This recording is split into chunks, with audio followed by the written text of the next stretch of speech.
14e causerie cash de Franck. Un objet, un très bel objet, sculpture, statue. Je ne sais pas si c'est un homme ou une femme, on s'en fout. C'est très beau. Et puis, une petite... je ne me rappelle pas comment ça s'appelle. Ça va être des...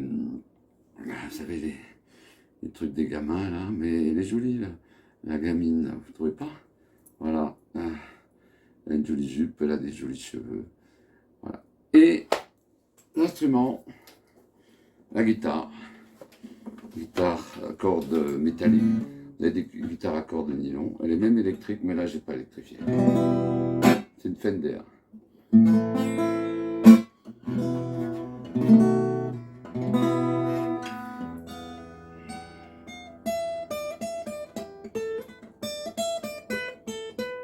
Alors aujourd'hui, je vais vous parler d'un sujet qui est un peu technique, mais je vais essayer de le faire assez vulgarisateur. Ça concerne une profession qui m'est chère et qui va probablement être en expansion. C'est la profession d'aide à domicile ou d'assistant de vie aux familles ou d'aide-soignant. Ce matin, j'ai vu un reportage un peu poignant d'une infirmière libérale qui dit que c'est juste impossible. En 10 ans, elle a perdu 30% de son salaire. Partout, ils se font contrôler, ils se font raboter. Le déplacement est payé 2,50 € de l'heure. Un truc inimaginable. Et je me suis intéressé à ce métier d'assistant de vie aux familles où les gens sont diplômés. Pour avoir un diplôme, il faut 3 à 6 à 9 mois de formation. Ils savent utiliser les malades, ils savent soigner les gens, etc. Et c'est un diplôme d'État. Et ces gens sont payés au SMIC. Le SMIC, en 2023, il sera de 11,27 € brut de l'heure. Ce qui fait en moyenne 8,92 € net de l'heure. Et je me suis dit, mais comment ça se fait? En plus, c'est des gens qui souvent sont en temps partiel, qui ont des plannings à trous. On dit, voilà, à 9 h, vous êtes à tel endroit. À 10 h, vous êtes à tel endroit, puis on compte rarement le temps de déplacement. À 11 h, vous êtes là, donc ils ont 4, 5, 6 personnes des fois à faire dans la journée, avec des interruptions.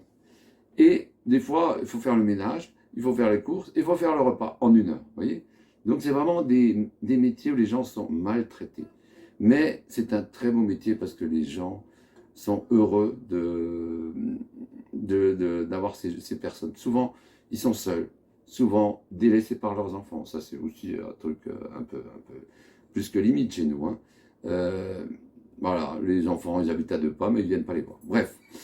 Et donc, je me suis dit, mais c'est peut-être aussi que la profession est mal payée. Et là, je me suis intéressé au taux de prise en charge, c'est-à-dire le taux que ces structures, souvent des associations, facturent. Et ce taux a fortement augmenté.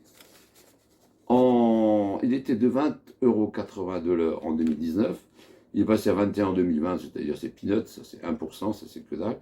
Ensuite, il a été augmenté à 24,50, c'est-à-dire 16 € au 1er octobre 2022, 16% de hausse de 21 à 24,50. Et là, en 2023, il est passé à 25,60, donc 4%, 4,5% aussi. Donc, ces boîtes facturent 25,60 de l'heure. Et donc, en 4 ans, ils ont eu 23,07% de hausse. D'accord? C'est-à-dire une moyenne de 5,75% par an. Je ne parle pas qu'il y a beaucoup de professions qui, en 5 ans, ont vu leur taux de facturation, c'est bien le taux de facturation, progresser de 23%. Et, oui, mais qu'est-ce qui se passe? Ils ne le répercutent pas sur les salariés, puisque les salariés continuent à être payés au SMIC. Et le SMIC, il a augmenté de 1,7% entre 2022 et 2023. C'est-à-dire passé de 11,08 à 11,27. Voilà. Donc, ces gens vont appliquer royalement la hausse du SMIC, parce que là, ils sont obligés, mais eux, ils palpent 4,5%. Vous voyez?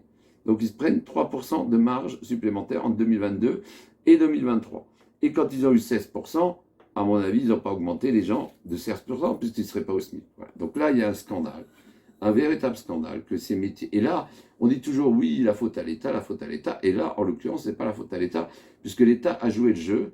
L'État a augmenté d'une manière substantielle ce taux de prise en charge de la CNAV, la Caisse nationale d'assurance vieillesse. Vous voyez? Donc là, il y a un truc qui ne va pas. parce qu'il y a toujours des petits malins qui se gavent, voilà, et sur le dos des salariés. Et cette profession de ce qu'on appelle l'or gris, hein, c'est-à-dire l'or des personnes âgées, il y a l'or noir, c'est le pétrole, l'or blanc, c'est la houille, l'or vert, c'est la forêt, etc. Et puis l'or gris, c'est les vieux.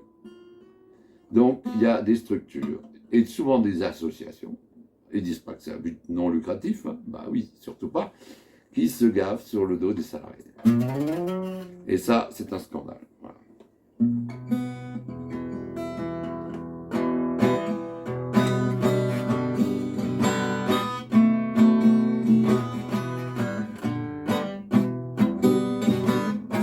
Oh, j'ai pas bien. Je me baladais sur l'avenue, le cœur ouvert à l'inconnu. Voilà,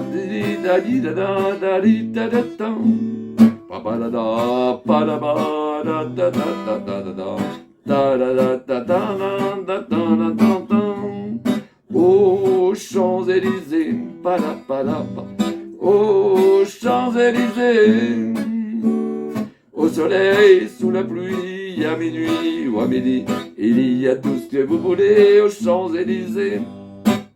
J'arrête de chanter, rassurez-vous. Donc, n'oubliez pas, il y a quand même des secteurs entiers qui sont maltraités, des salariés, et c'est des métiers d'avenir, hein, parce qu'il n'y a rien de plus beau, franchement.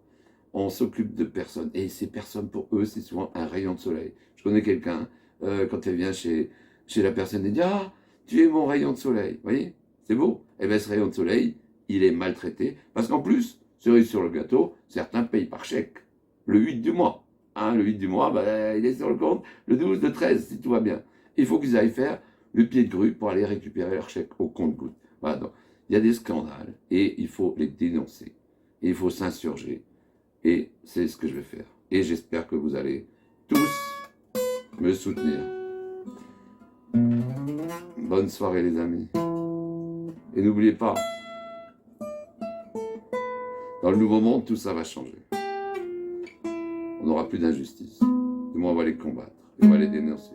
Je n'ai pas regardé encore ce qui s'est passé la journée aujourd'hui. Jeudi, journée de grève nationale. Pas encore, malheureusement. Et je pense qu'il faut y arriver à une grève nationale, qu'on arrête tout. Tout le pays, paf, bloqué. Plus de transport, plus rien. Paf. Ah, peut-être que là, là-haut, dans leur tour d'ivoire, ils vont peut-être se dire, ah, il y a peut-être un peu une grogne populaire. Hein. Peut-être.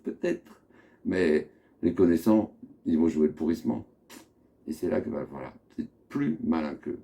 Et peut-être utiliser le sabotage. Attention, oula, j'ai utilisé un gros mot, le sabotage. Mais dans le temps, c'est quelque chose qui est efficace. Et les hautes luttes syndicales ont été, des fois, conquises par le sabotage. Il ne s'agit pas de casser l'outil, mais on peut faire du sabotage actif en travaillant très peu. Et ça, certains savent faire. Hein. Ou voilà, passif, non, c'est plutôt passif ça. Ou actif, en arrêtant les machines, par exemple. Il n'y a plus de machines, d'ailleurs.